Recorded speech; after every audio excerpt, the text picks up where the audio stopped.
actually get to what Jen has to say by issuing an unreserved apology.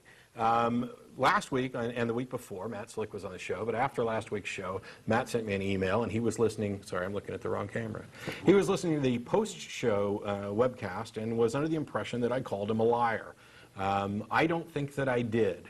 I think what happened was I questioned his honesty as a part of a discussion, and I know this is what happened at dinner afterwards, as a part of a discussion about where is the disconnect? Was there just a failure to communicate?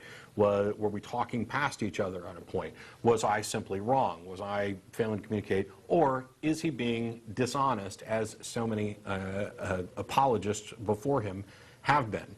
And I don't think that I made any conclusion.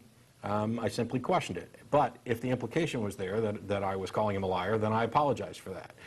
You can make up your own mind, because I'm going to address what's happened since last week. When you're presenting a logical argument, you have the burden of proof. That's in fact the entire goal here. You have something that you're trying to convince someone from, and the argument itself is your attempt to meet that burden of proof. As we discussed a little bit last week and on some of the boards, when it comes to logical arguments, there are two possible avenues of critique. One is validity. Is the structure of the argument sound? And in a validly structured argument, true premises always lead to true conclusions. In a logically invalid structure, you can't tell whether the conclusion is true or false because the structure is invalid. True premises might lead to a true conclusion. They might lead to a false one. False premises could lead to a true one. So if it's invalid, you pretty much need to stop, restructure the argument so that it is valid, so that you can continue, because you're wasting your time. The other avenue of approach is to address the soundness, which goes to the content of the argument. For example, I might reject a premise. If you're the one who's making the argument and somebody rejects your premise, you then have the burden of proof to demonstrate that your premise is true, to get them to accept it. If they don't, if they're just staunchly, no, there's nothing you can do, I'm just not going to accept your premise, okay, then there's no point in really continuing. I mean, you're either not discussing with someone who's rational, or you are unable to make your case, and there's no point in continuing, which is one of the reasons why I put a stop to the call at the point that I did last week. Last week, I demonstrated both of those with regard to the written version of TAG that was up on Matt Slick's website. Actually, it's carm.org, C-A-R-M.org. It's Christian Apologetics Resource Ministry. I demonstrated a structural invalidity in a particular section that deals with, and the basic structure was logical thoughts are conceptual.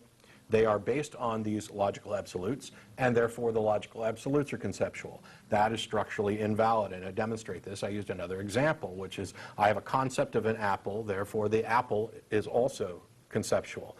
That demonstrates that there's something wrong there, and it turns out to be a structural invalidity. I also questioned the soundness of the argument by objecting to a particular premise, and that premise was that everything is either physical or conceptual.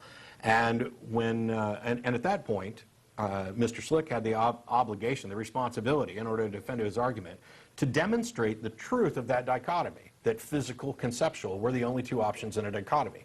And in a true dichotomy, it needs to be both exhaustive and exclusive. And in that case, it's exclusive but not exhaustive. In other words, a true dichotomy is physical, not physical. And it's true that conceptual is not physical, but conceptual isn't the only thing in not physical. As a matter of fact, you could point out that the conceptual necessarily is contingent upon the physical, because concepts require minds which are physical. And the only exception to that would be what Slick's trying to do, Matt Slick is trying to do later on by claiming that there's some super mind that's not physical that is therefore responsible for these concepts. But I'll get back to that in just a minute. The premise was rejected, and Mr. Slick failed to meet his obligation to demonstrate that it was a true dichotomy. As a matter of fact, his only response was, can you give me another option? It's either physical or conceptual. Can you give me another option? And my answer was neither, which, by the way, I stand by. It's a completely valid response. And he wasn't happy with that response. He wanted a word. Well, give me a word. Give me a label that goes for that neither. You need to give me an example of that neither. Well, the fact of the matter is that even if there was a word that I was unaware of, neither is still a good response. Even if there is no word, that doesn't mean that his dichotomy stands. As a matter of fact, that's how we got all the words we have. We found something that didn't have a label, and we made up a word for it. That's the way things work. the fact that somebody is unable to come up with a particular word is not a testament to the truth of your bald assertion. And simply restating it over and over again and then claiming that because somebody couldn't give you a third option that you accepted, that therefore your dichotomy is true, is, let's see, what's that? It's an argument from ignorance, it's arrogant, it's silly. I can't even put enough adjectives on that.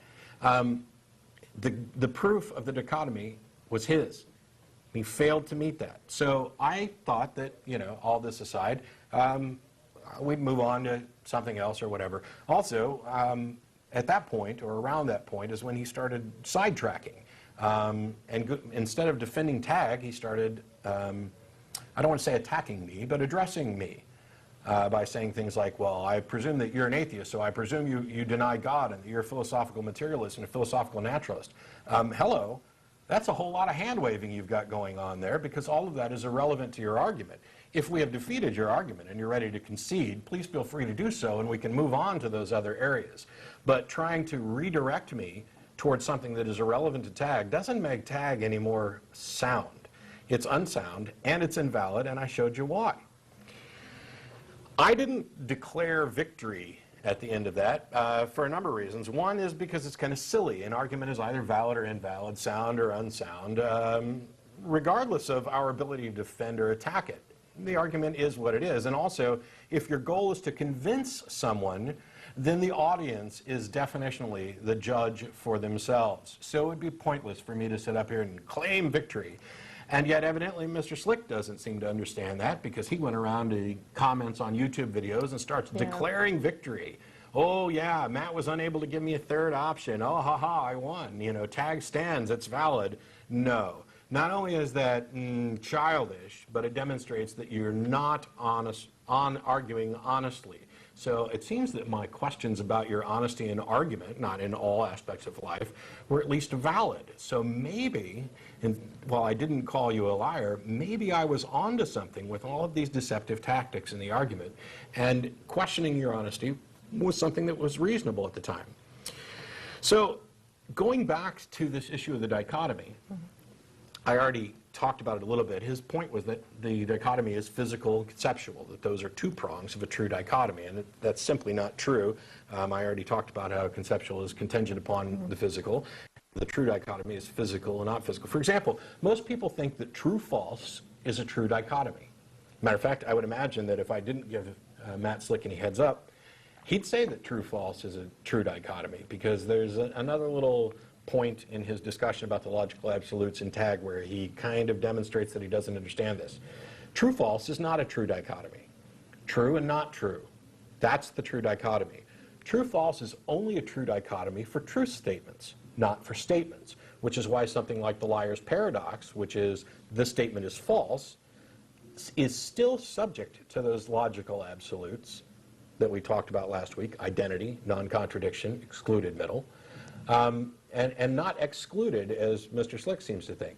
The category is true, not true. And in the not true category, there's false, there's paradox, there's contradictory, there's nonsensical, all of those things. So if we look at the physical conceptual, despite debates, despite the fact that he failed to demonstrate that it was a true dichotomy, and I bear no burden of proof to demonstrate that it's not, I'm going to demonstrate that it's not anyway. We can